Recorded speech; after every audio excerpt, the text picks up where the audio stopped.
नमस्कार दोस्तों, अमृतम संस्कृतम यूट्यूब चैनल आप सभी का हार्दिक स्वागत करता है।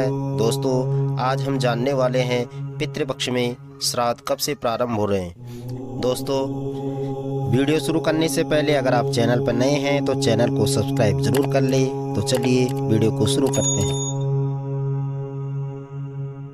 सबसे पहले पितृपक्ष पितरों को समर्पित है। इस दौरान पितरों की आत्मा की शांति के लिए श्राद्ध किया जाता है।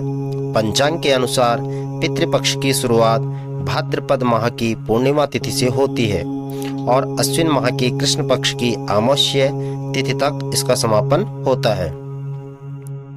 पितृपक्ष यानी श्राद्ध का हिंदू धर्म में विशेष महत्व होता है। पितृपक्ष के दौरान पूर्वजों को श्रद्धा पूर्वक याद करके उनका श्राद्ध कर्म किया जाता है।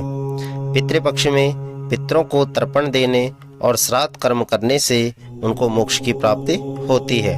इस दौरान न केवल पितरों की मुक्ति के लिए श्राद्ध किया जाता है, बल्कि उनके प्रति अपना सम्मान प्रकट करने के लिए भी किया जाता है। पितृपक्ष में श्रद्धा पूर्वक अपने पूर्वजों को जल देने का विधान है। ऐसे में चलिए जानते हैं तर्पण विधि, नियम, सामग्री और मंत्र के बारे में। सबसे पहले पितृपक्ष में तिथि का महत्व।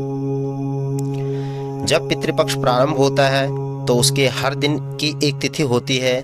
जैसे इस साल 30 सितंबर को द्वितीय श्राद्ध है, यानी पितृपक्ष में श्राद्ध की द्वितीय तिथि है। जिन लोगों के पितरों का निधन किसी भी माह की द्वितीय तिथि को हुआ होता है, वे लोग अपने पितरों का श्राद्ध कर्म पितृपक्ष में द्वितीय श्राद्ध को करते हैं। ऐसे ही जिसके पूर्वजों का निधन किसी भी माह और पक्ष की नवमी तिथि को हुआ होगा, वह पितृपक्ष की नवमी श्राद्ध को उनके लिए तर्पण, पिंडदान आदि करेगा। अब आप पितृपक्ष में तिथि का महत्व समझ गए होंगे। पितृपक्ष का क्या महत्व है, इसके बारे में थोड़ा चर्चा कर लेते हैं। कहा जाता है कि पूर्वजों की 3 पीढ़ियों की आत्माएं पितृलोक में निवास करती है। पितृलोक स्वर्ग और पृथ्वी के बीच का स्थान माना जाता है। यह क्षेत्र मृत्यु के देवता यम द्वारा शासित है, जो एक मरते हुए व्यक्ति की आत्मा को पृथ्वी से पितृलोक तक ले जाते हैं। ऐसे में जब आप पितृपक्ष के दौरान श्राद्ध कर्म करते हैं तो पितरों को मुक्ति मिलती है और वे स्वर्ग में चले जाते हैं। अब जानते हैं कि पितृपक्ष कब से शुरू हो रहा है। 2023 में। इस साल अधिक मास यानी मल मास थे, जिसकी वजह से पितृपक्ष यानी श्राद्ध 15 दिन देरी से शुरू होंगे। पंचांग के अनुसार भाद्रपद माह की पूर्णिमा तिथि के दिन से पितृपक्ष की शुरुआत होती है और यह अश्विन माह की अमावस्या तिथि पर समाप्त होते हैं। इस बार पितृपक्ष की शुरुआत 29 सितंबर 2023 से होगी और 14 अक्टूबर 2023 को इनका समापन होगा। अगर किसी व्यक्ति की कुंडली में पितृदोष है तो उसे पितृपक्ष में पूरे विधि विधान के साथ पितरों का तर्पण करना चाहिए। इससे पितृदोष दूर होता है और पितृ प्रसन्न होकर अपना आशीर्वाद देते हैं। पितृपक्ष 2023 का प्रारंभ। इस साल जैसे कि आपने बताया कि इस साल पितृपक्ष का प्रारंभ 29 सितंबर दिन शुक्रवार से हो रहा है। इस दिन पूर्णिमा का श्राद्ध और प्रतिपदा का श्राद्ध है।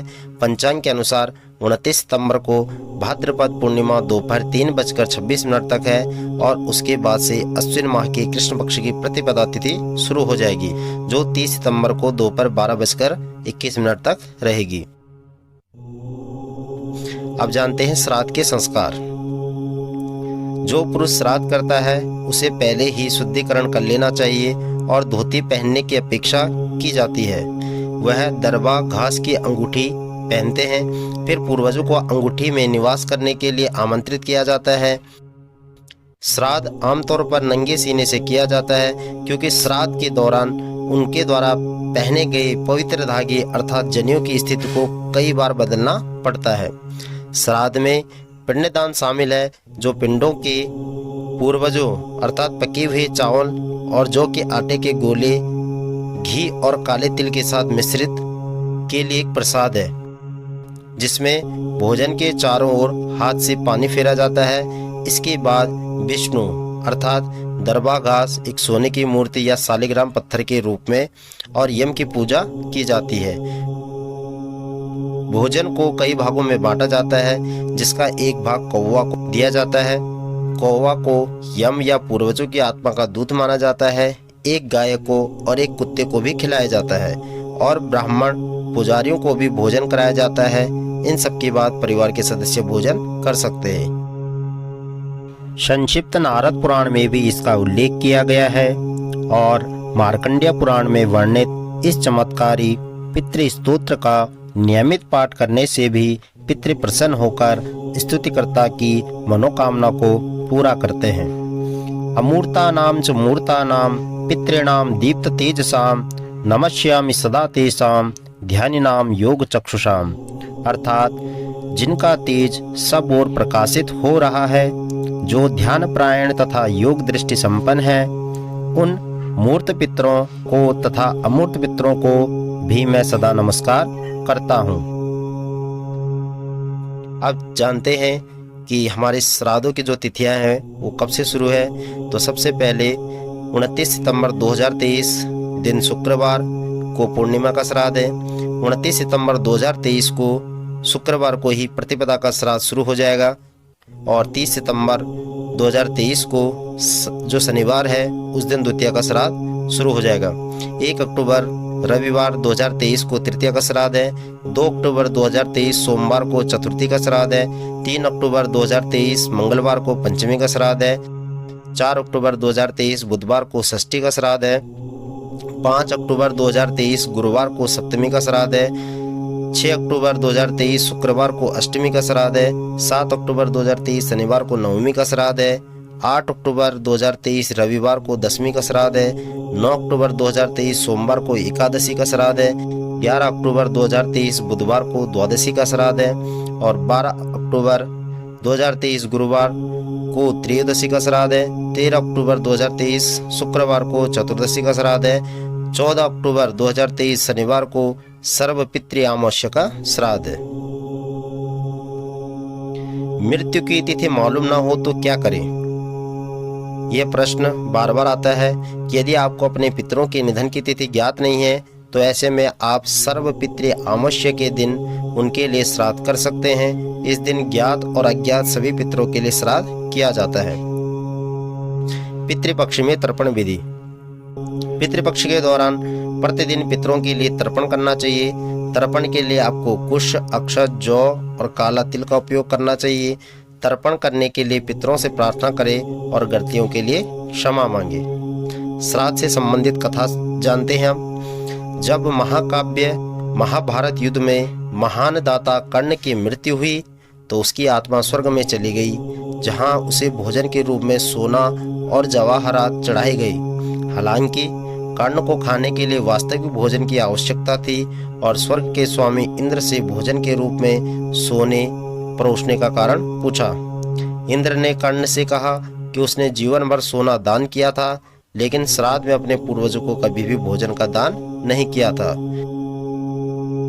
कर्ण ने कहा कि चूंकि वह अपने पूर्वजों से अनजान थे, इसलिए उन्होंने उनकी स्मृति में कभी कुछ दान नहीं किया।